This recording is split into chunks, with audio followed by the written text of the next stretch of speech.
Daze with JoeExotic by Mark Canfield. Introduction, The Path of a Sociologist. My journey to meeting JoeExotic had been one of complete spontaneity, one filled with sleep deprivation and drug-induced insanity. A few years prior to meeting the guy, I was a normal university student. My studies led me to become a field researcher making a documentary like one of many we watched in school. That somehow became a film agenda, which led me to JoeExotic's reality TV show. What sparked the inspiration to make documentaries happened when I was in my first sociology class. The auditorium screen showed a huge image of Jessico White. His words rolled out in a typical backwards hillbilly accent. I took a butcher knife and put it to her neck. I said, if you want to live to see tomorrow, you better start frying them eggs a little better than what you've been frying. I'm tired of eating sloppy, slimy eggs. There was confusion in the auditorium. Miss Mars, our professor, paused the video. Then she informed us, this is our heritage here in Appalachia. I suppose I was the only one who recognized him from his guest appearance on the TV sitcom, The Roseanne Show. Not many celebrities come out of this area.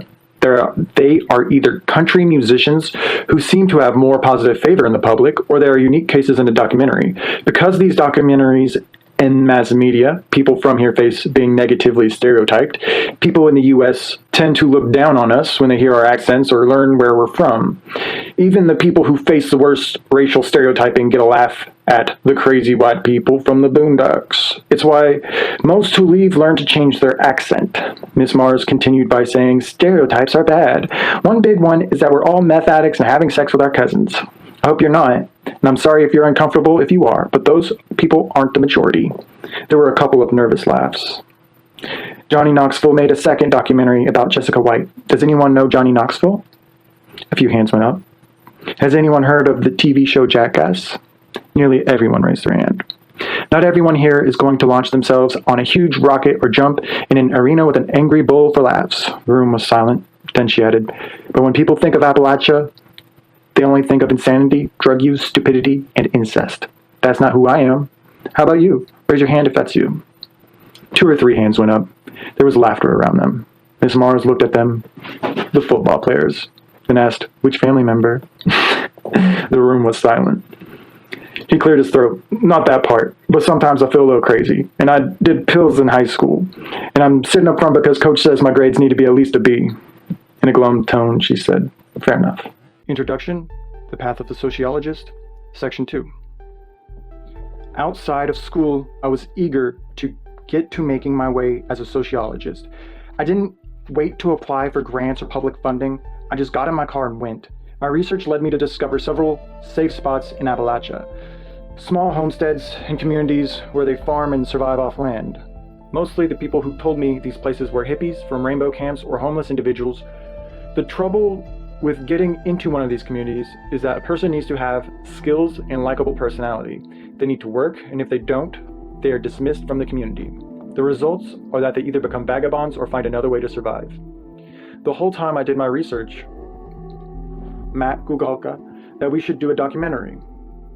There was something enthralling and entertaining about these people. My focus fell almost exclusively on these off-grid communities because they seem to have ideals of inclusion and capitalism, but are not typical of US society. Online, I'd write, we should do a documentary. It will be so much fun.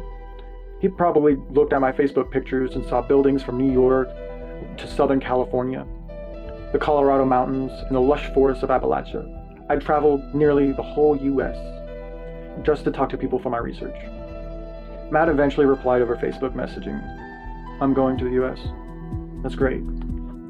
Do you have everything ready to do the documentary? I thought of all the people I'd contact, the people I had already had in my contact list, and said yes. Shortly after that, I emailed and called several of my acquaintances. These people had become closer to me than a lot of my friends from college and high school. Some I liked better than my family. John Creedler, for example, reminded me of someone who could be like an uncle. The ones in the biggest communities and had the most success agreed to be interviewed. There were too many to name since we didn't get to interview them, but there was a lot of suspicious coincidences involved with all these societies. Yet before I knew anything would happen to my friends, I was eager to get them interviewed for a documentary. Matt and I sat dazed to meet, and then I felt some of the greatest elation in my life. Had no idea the whole thing was going to fall to pieces. Had no idea our documentary was going to turn into a strange journey with me driving across the country again. But instead of doing research, I fell directly in the middle of a chaotic reality TV show. A show then known as JoeExotic TV. A show later to be transformed into a Netflix series, TigerKing, Murder, Mayhem, and Madness.